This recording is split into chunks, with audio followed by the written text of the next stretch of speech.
in my period like a manager, never happened in that club. So he's going to play a good 11 players to try to beat Feyenoord.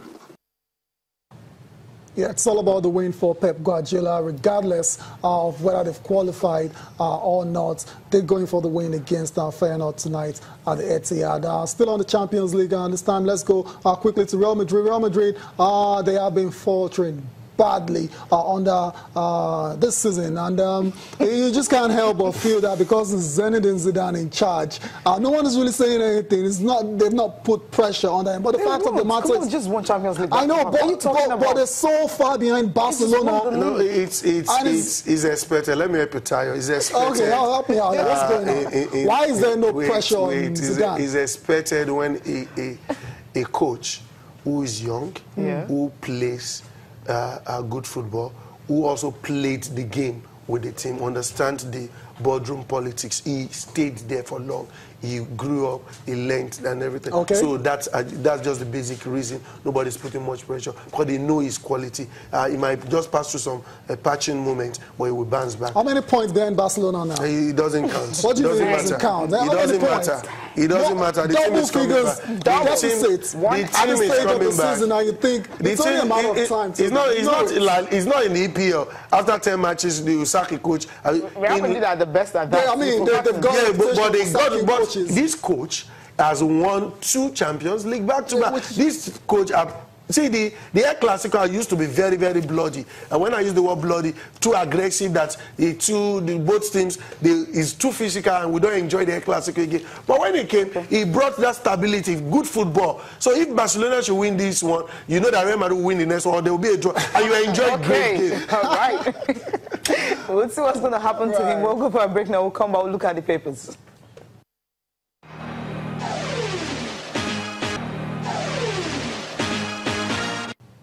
Okay, before we go to the papers, we just spare thoughts for Tony Pulis. Tony Pulis was sacked yesterday by West Brom. Toby, you'd say that wasn't a surprise because of the run of results. 10 matches. Right. 10 matches in EPL, we know that. That's why that was what I was making a reference to when you were talking about coaches getting sacked. Yeah. In EPL is rampant. It's noted for that. It's just November. How many had gone? 5 already.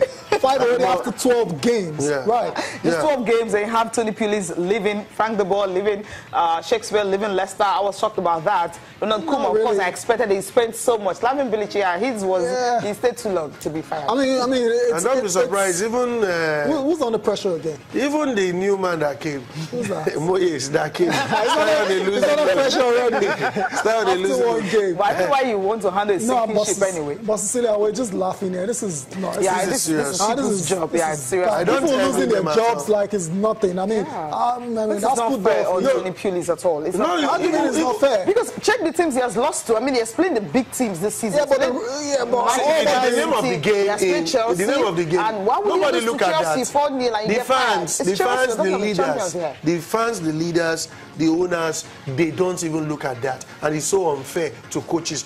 What we use about Shakespeare, who stabilized the team, because he just lost on few matches. It's just unfortunate. It happens in EPL, and it's not good. Shouldn't have been fired. Yeah. It's not good for the EPL because you know that once you are taking there are matches you know that you cannot win.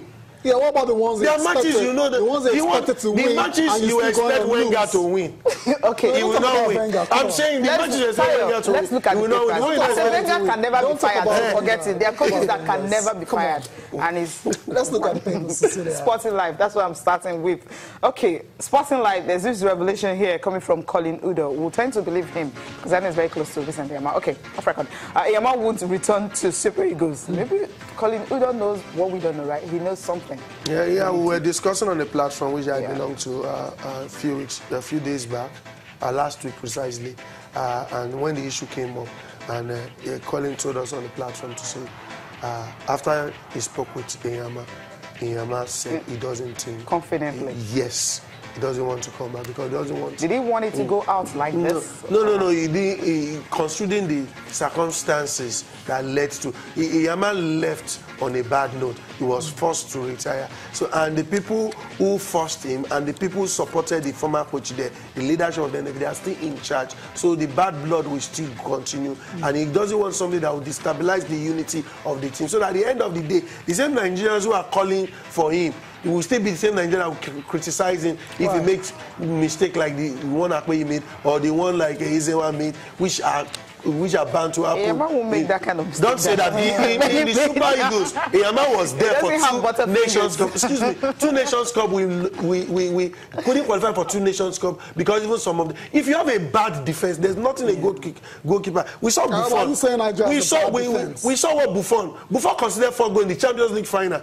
And some of those things were not his fault. Why some he couldn't cover up? So what will you blame? It doesn't make him a bad goalkeeper. Okay. But like Eyama said, according to Colin Udos, he doesn't want to come back because the situation that surrounded his exit were not just. If he had just retired on his own, then now just like what Zlatan has retired. Now they qualified the entire country, even the president. They are calling and say, "Please, you are a leader. Come and lead us to the World Cup." Totally. Okay, staying on Sporting Life quickly, and the last one you talked about earlier, that's the World Cup qualifying bonus. Eagles reject NFF's 1.8 billion naira proposal. Okay, that's it.